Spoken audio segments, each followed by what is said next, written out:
Asilimia zaidi ya 90 ya sheria za Tanzania zimeandikwa na mkoloni akishirikiana na taasisi zake, taasisi za kikoloni kama vile taasisi za dini.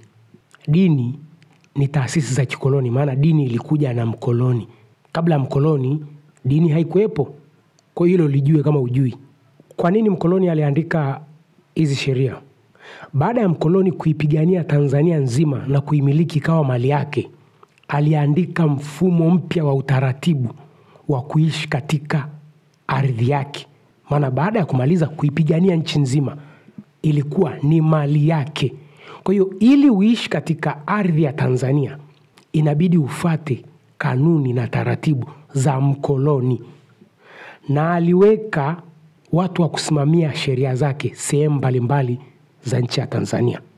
Kwa hiyo unaposikia mtu anakuambia mimi ni mwanasheria, maana yake amesomea kutafsiri utamaduni wa mkoloni.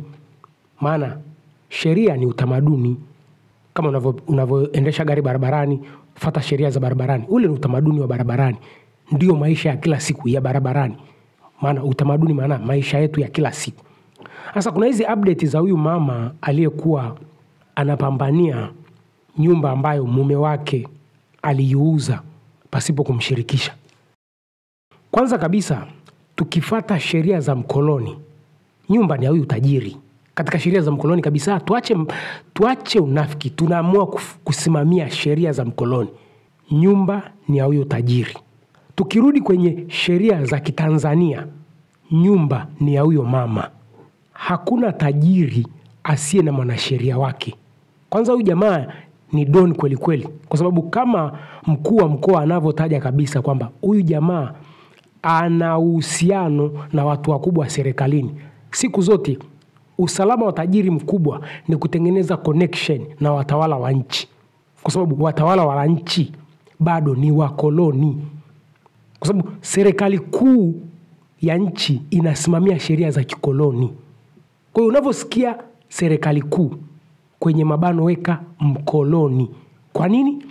Kwa sababu wanasimamia kanuni na utaratibu aliowacha mkoloni. Sasa huyu tajiri ambaye alikuwa anazozana na huyu mama hakukurupuka, ndugu zanguni. Leo hii mimi nikiwa tajiri doni mkubwa wa kweli kweli, lazima niwe na mwanasheria wangu mkubwa kabisa wa kutafsiri kanuni na taratibu za maisha ya Kitanzania zilizoachwa na mkoloni, ili nipite kule kwenye mianya ya udhaifu wa serikali, au nichukue serikali niweke mfukoni ili niweze kupata utajiri zaidi. Hakuna tajiri ambaye haimiliki serikali. Tuanze huko Marekani, tuje huku kwetu Afrika. Kwa hiyo huyu tajiri hakukurupuka. Hata kama maneno yote aliyosema Chalamila amesema mbele ya kamera na microphone kuwafariji wasiojua dunia inaendeshwa vipi. Lakini ukweli ni kwamba huyo tajiri alifata sheria zote za kikoloni kupata hiyo nyumba. Lakini kwa kelele za huyu mama, imebidi tajiri ambiwe kutulia kwanza, hii ishakuwa mbaya hii. Wenye nchi wamegundua. Sasa tunafanyaje sisi wa Tanzania tuue hizi kesi za mirathi na ardhi za kijinga kabisa? Kwa sababu hizi kesi kama nilivyoanza kukuambia ni bado wakoloni wanaitaka ardhi yetu. Tuanze kutafsiri ni namna gani mkoloni bado anaitawala ardhi yetu. Unavyosikia serikali kuu, kwenye mabano weka mkoloni. Baada ya mkoloni kupambana alivyopambana kuimiliki nchi yetu, aliandika mfumo mpya wa kuimiliki nchi yetu. Aliandika mfumo gani? Mkoloni aliandika mfumo kwamba kila mtu ana uwezo wa kumiliki ardhi. Kila mtu, every individual. Ukisikia hiyo sentence unaona kama vile ni kitu kizuri sana. Maana kila mtu ana uwezo wa kumiliki ardhi kwa juhudi zake. Very good. Kabla ya mkoloni kuingia nchini kwetu, kulikuwa hamna individual mwenye uwezo wa kumiliki ardhi. Ardhi ilikuwa ni mali ya jamii ya sehemu husika. Kwa hiyo babu zetu walikuwa wajinga sana, lakini mkoloni ana akili sana. Mpaka hapo umeshaona Tuanze na mimi hapa sina maisha, napambana kweli kweli. Siku hela inaingia, nikienda kununua shamba. Lile shamba sio langu. Lile shamba ni la jina la mwisho. Kila siku nawaambiaga, lile shamba ni la Wamushi. Japokuwa nimepambana kwa jasho na damu mpaka nikapata hilo shamba. Hili shamba ambalo litakuwa ni la Mushi lakini nalimiliki mimi, kabla sijaoa naweza nikaliuza pasipo kumshirikisha mtu yoyote. Lakini kitendo cha kuoa, napoteza umiliki wa lile shamba nililolinunua mimi, na lile shamba litakwenda kumilikiwa na mke wangu akishirikiana na ukoo wangu. Kumbuka, nazungumzia mila na desturi kabla ya wakoloni. Kwa sababu kabla ya wakoloni, mimi nikienda kuoa, anayeninunulia mwanamke ni nani? Si ukoo wangu. Anayenipa shamba, kipande cha ardhi cha kuanzisha maisha ni nani? Si ukoo wangu. Ni kitu gani ukoo wangu anachotarajia kutoka kwangu? Yule mwanamke azae watoto ili ukoo utanuke. Kumbuka, mindset ya kingdom zetu, mindset ya kingdom yoyote ni kutanuka. Na pre-colonial kingdom inamaanisha falme za zamani hizo kabla ya wakoloni. Ili utanuke unahitaji watu. Kwa hiyo babu zetu walitengeneza mazingira kwamba dume likizaliwa linalelewa liwe dume kweli kweli, lioe, lizalishe, ukoo utanuke. Kwa hiyo ukishaoa katika jamii ya Kiafrika kabla ya wakoloni, thamani yako inapungua, inahamia kwa mke wako na wale watoto ambao mke wako atawazaa. Hiyo ni pre-colonial, kabla ya wakoloni. Kwa hiyo huwezi kufanya maamuzi yoyote kwenye ardhi yatakayo yumbisha maisha ya mke wako na watoto ambao wanazaliwa pale. Nazungumzia pre-colonial, kabla wakoloni hawajaingia. Kwa hiyo nina shamba langu tayari nimenunua, nimemuoa mke. Lile shamba mke wangu ana sauti kweli kweli. Baada ya mkoloni kumiliki nchi nzima, aliandika kanuni mpya za ardhi. Maanake kila mtu ana uwezo wa kumiliki ardhi. Alafu kunakuwa na idara ya kusajili umiliki wa ardhi yako. Ndio hapa kwetu unasikiaga hizo ardhi sasa. Tuende vizuri. Kwa hiyo leo nikipambana maisha, nikipata vipesa vyangu, nikinunua ardhi, wanao nimilikisha ardhi ni idara ya ardhi ya Tanzania. Weka kwenye mabano mkoloni. Tumeingia kwenye mfumo wa mkoloni sasa, nataka nikufafanulie. Nimeshatoka kwenye mfumo wa babu zetu, tunaingia kwenye mfumo wa mkoloni. Kwa hiyo nimepambana maisha, hela zimeingia, nimenunua shamba langu, anaye nimilikisha shamba nani? Idara ya ardhi ya Tanzania kwenye mabano mkoloni. Nimemuoa mwanamke, shamba ni langu bado. Mke wangu sikaja kanikuta na shamba. Shamba alimuhusu. Nikiamua kumshirikisha kwenye shamba, sawa. Nikiamua kutokumshirikisha pia ni sawa. Bado idara ya ardhi inanilinda. Kumbuka, huyu mwanamke amenikuta na mali. Nikiamua kumuinclude kwenye mali ni sawa. Nikiamua kutokumuinclude kwenye mali ni sawa. Lakini ukiflip flop hapo, ukirudi kwa babu zetu, unapooa tu immediately, mali yako inakuwa ni ya mke wako akishirikiana na ukoo wako. Sisi hapo tunaenda sawa, sisi nikakuacha.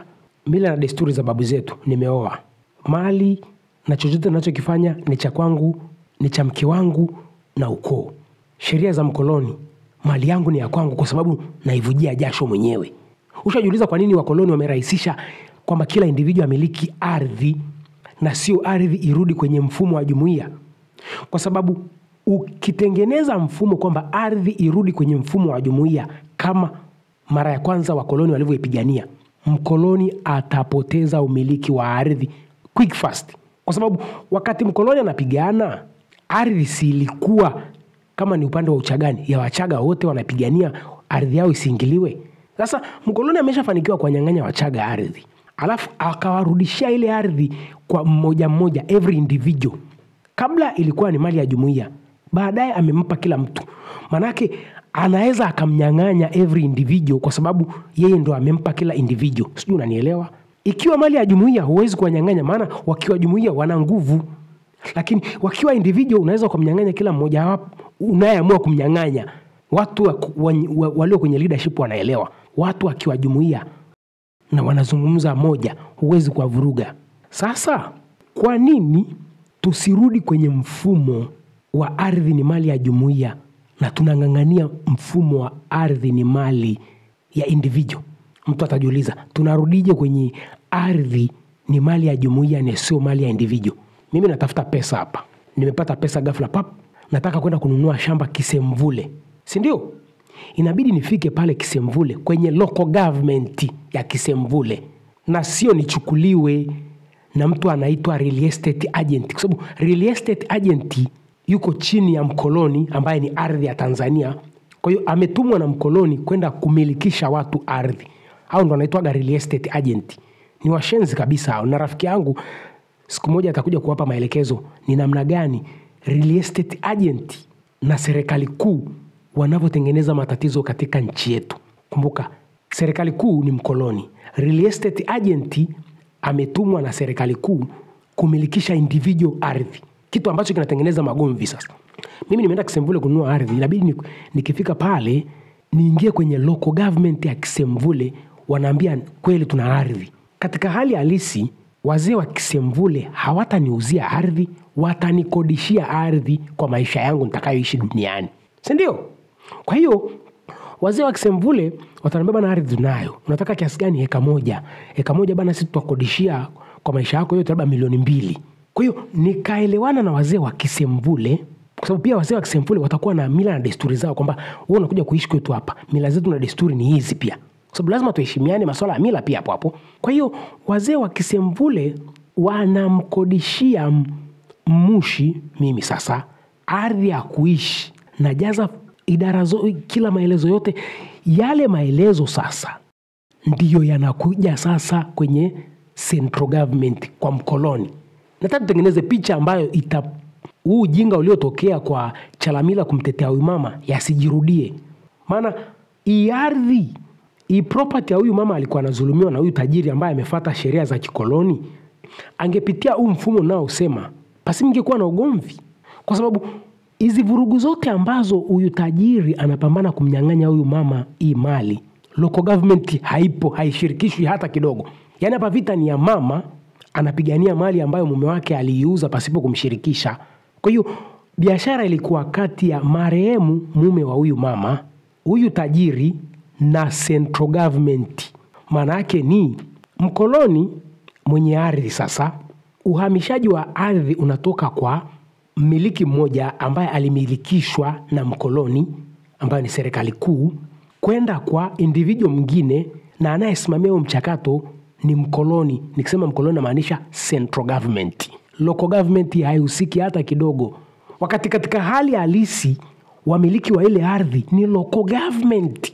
Sasa turudi kwenye mfano wa Kisemvule. Mimi nimeenda Kisemvule, nimenunua shamba. Na sio kununua, in fact nimekodishiwa. Sikodishiwa tu shamba, huwezi kununua shamba, kwani nitalichukua nilipeleke Uchagani? Okay? Kwa hiyo wazee wa Kisemvule wameshanipa masharti yao. Bana, hivi na hivi na hivi, nikajaza kila kitu. Nikaanza kuishi pale. Huku na huku maisha yakaniendea vizuri, nikaoa. Nikahamia pale Kisemvule, nikaendelea kuishi na mke wangu. Katika mila zetu za zamani, ukishaoa property ni ya nani? Mali ni ya nani? Ya mwanamke na ukoo wako. Kwa nini? Akili yangu ya kijinga sasa. Wakati naoa sasa, zile process za kuoa, wazee wa Kisemvule si wananiona kwamba waniite waniambie, kijana umeoa, manake riziki yako sasa sio yako, bali ni ya mwanamke wako na wale waliokutengeneza wewe kuwa wewe. Sijui unanielewa wewe mwenye akili ndogo? Manake ardhi nilinunua mwenyewe, nikajaza dokumenti zote mwenyewe, lakini maisha yanaendelea, nikaoa na wazee wa Kisemvule wakaniona kwa sasa naishi na mwanamke pale. Kuoa sio mpaka uende msikitini au kanisani, hapana. Wazee wa Kisemvule wanakuona kabisa kuna mwanamke unaishi naye ndani, na wanakufuata na kuambia mke wako huyo okay, njoo rekebisha huku sasa. Maana kwamba hiyo ardhi yako, unaitwa nani wewe? Emmanuel Steven Mushi. Umemuoa nani huyo? Bi Mariam Mohamed. Okay, rekebisha hapa. Kwa hiyo ardhi ulionunua wewe bwana Emmanuel Steven Mushi sasa itakuwa ni mali ya bwana Emmanuel Steven Mushi na Bi Mariam Mohamed Mushi. Kumbuka, mila na desturi zetu wa Afrika, mwanamke anabadilisha jina la ukoo. Mwanamke abadilishaji jina la baba yake. Huo ni ushenzi na upumbavu waliotuletea dini. Eti mwanamke anaitwa Mariam Mohamed, nikimoa eti anatoka kutoka kuitwa Mariam Mohamed aitwe eti Mariam Emmanuel. Mimi naweza kumzaa mwanamke huyo mimi? Kinachobadilishwa kwenye jina la mwanamke ni jina la ukoo. Maana mwanamke anavoolewa ni biashara ya ukoo na ukoo. Ametoka ukoo mmoja, anaenda kujenga ukoo mwingine. Kwa hiyo baada ya mimi sasa kuanza kuishi pale na Bi Mariam Mohamed, wazee wa Kisemvule wakanifuata pale turekebishe kwenye taarifa za umiliki wa ardhi. Kutoka kuwa ilikuwa inamilikiwa na Emmanuel Steven Mushi, sasa itamilikiwa na Emmanuel Steven Mushi na B Mariam Mohamed Mushi. Mwali wa Kimushi ameongezeka pale kuja kumiliki ardhi. Maana yake nini? Nikitaka kufanya jambo lolote kwenye ardhi ambayo kihalisi niliinunua mimi, siwezi kufanya jambo lolote, maana yake kuuza sasa, pasipo kuwa na saini ya B Mariam Mohamed Mushi, ambaye huyo mwali wa Kimushi sasa anasimamia ardhi ya Wamushi. Kumbuka niliinunua mimi, lakini baada ya kujichanganya nikaoa, nimepoteza umiliki wa ardhi kama mimi. Kwa hiyo inamilikiwa na ukoo wangu mimi, ukishirikiana na ambaye mlinzi wa ile ardhi ni Bi Mariam Mohamed Mushi. Tukirudi katika huo mfumo, utaona kesi yote ardhi. Hizo kesi za mirathi utaziona. Rafiki yangu Abdalla uliniambia kwamba kulikuwa na kesi ya mirathi. Mchezo unaochezeka ndugu, ni watu wanaoitwa wanasheria wanaopambania kutafsiri mila na desturi, sheria za mkoloni. Tutoke kwenye individual kumiliki ardhi, turudi kwenye community kumiliki ardhi. Vita zote unazoziona za ardhi ni individual mwenye nguvu anataka kumnyang'anya individual asiye na nguvu. Kuna ile kesi ilikuwa inaendelea kule Moshi, mwenye update anitumie. Kuna tajiri, huwezi amini, alijikatia kipande cha shamba kwenye shamba la shule yangu niliyosoma ya kule Moshi kule, shule ya msingi Wereni. Tajiri kaichukua serikali, central government, kaiweka mfukoni, kakatiwa shamba. Kuna mtu wadogo zangu walishana na mimi ile video ya mama anapambania ile shamba. Sijui ile kesi imeishia wapi. Mwenye update ya ile kesi anitumie. Tajiri kaenda central government kwa mkoloni, kakatiwa shamba la shule ya msingi Wereni. Niga, matatizo yote unayoyaona bado mkoloni anamiliki ardhi yetu. Kabla ya wakoloni, ardhi yetu ilikuwa ni mali ya community. Mkoloni akatwist akasema pana, ardhi haitakiwi kuwa mali ya community, ardhi iwe mali ya individuals. Manake akitaka kumnyang'anya individual inakuwa ni kitu chepesi, kwa sababu mali kisha kuwa ya community kiamua mkoloni hana nguvu, mfumo wa ardhi urudi kwenye community ownership. Individual anamilikije ardhi bana? Kuna watu watakuja wataniambia mila za zamani tunajua kwamba mwanamke alikuwa anauzwa moja kwa moja kutoka kwenye ukoo wake kwenda kwenye ukoo mwingine kujenga. Tunajua siku hizi wadada zetu hataki kuolewa, wanataka kwenda kuchuma warudi kule kwenye koo zao. Ndio maana kuna masuala ya divorce. Kumbuka mchangano unaokupa, zamani kulikuwa kuna divorce. Mtagombana, mtanuniana, maisha yataenda. Ilikuwa ni once and for all business. Kulikuwa mna divorce. Divorce wametuletea dini na mkoloni. Usiniambie divorce ameandika Mungu. Mungu gani anaandika divorce wewe?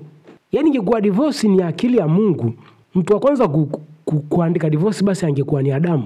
Unaona hasara Adamu alitengenezewa na mke wake wa kwanza. Kwa hao wanaoamini kwenye Biblia huko. Ingekuwa mke wako ni Eva, alafu akakutengenezea hasara kama ile, wewe ungeendelea kuishi na huyo mwanamke? Hebu tengeneza picha hii. Umeajiriwa ofisi fulani unafanya kazi. Mshahara wa ile ofisi ni milioni 50, 50 million Tanzanian au dola 25,000 au dola 20,000 basi tuseme. Alafu kwa ugomvi wako na mke ukaipoteza ile kazi. Hivi utaendelea kuishi na huyo mwanamke kweli?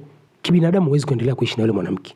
Lakini Adam aliendelea kuishi na mke wake kwa sababu mke wake ni sehemu ya mwili wake. Masuala ya imani tuachane nayo. Kwa hiyo divorce ni ushenzi wa koloni. Kwa hiyo tukirudi kwenye sheria za ardhi sasa, kwa sababu thamani ya mwanamke kwenye jamii zetu za Kibantu ni mwanamke kumiliki sehemu ya ukoo kwa kuzaa watoto. Mama yangu anahisa kwenye ukoo wetu ambao kihalisi hakuzaliwa kwenye huo ukoo. Kamilikije hisa? Sikazaa watoto. Kwa hiyo mwanamke alikuwa anapata sehemu ya umiliki wa ukoo kwa kuzaa watoto. This is pre-colonial. Mimi ninachotaka sheria za ardhi ziwe hivi. Mwenye kupeleka maelezo ya umiliki wa ardhi uko ardhi sasa awe ni local government. Yaani pasiwe na mawasiliano kati ya central government na mnunuaji wa shamba. Hapo pana kuaga na ushenzi. Communication inatakiwa iwe kati, yaani kwamba mimi naenda Kisemvule kununua shamba, natakiwa nimalizane kila kitu na local government ya Kisemvule. Kwa hiyo taarifa zangu watachukua wazee wa Kisemvule, wataleta ardhi. Lakini hii shortcut kwamba nimeona shamba Kisemvule, anayeniuzia ni central government, tafsiri yake kwamba anayemilikisha mimi shamba ni mkoloni, wakati wamiliki wa lile shamba ni wazee wa Kisemvule pale. Si dharau hiyo?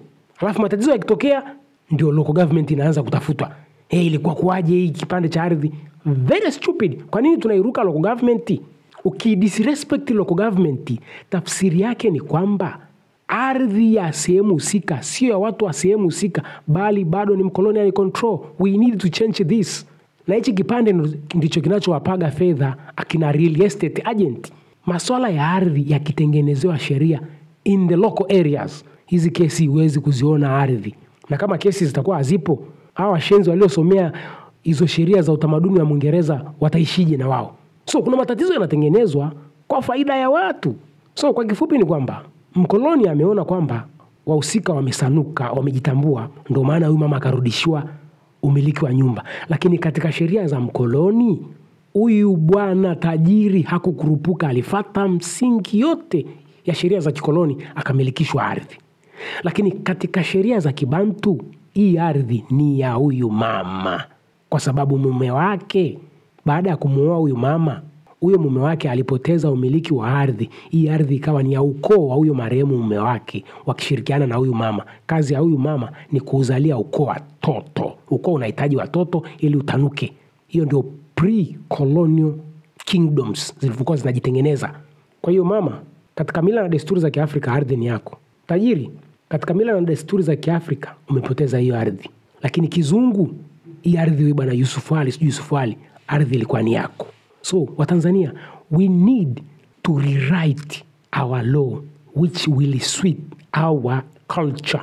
Tunahitaji kuandika tena sheria za nchi yetu ambazo zitaakisi utamaduni wetu. 90% zaidi ya 90 ya sheria zetu sisi bado zinamtumikia mkoloni. Ndio maana unaona tuna makesi kibao ambayo ni nonsense ya kijinga kabisa. Unaona kabisa hapa mkoloni anafaidika. Tukijiswitch kwenye tamaduni zetu hakuna kesi. Hawa waliosomea hayo ujinga ya kutafsiri tamaduni za kizungu wakasomea kilimo, waongeze production ya kilimo. Watanzania, tupambane kujua tulikotoka, kwa sababu tunakopelekwa ni hatari zaidi. Tuelimike, tusiwe wasomi.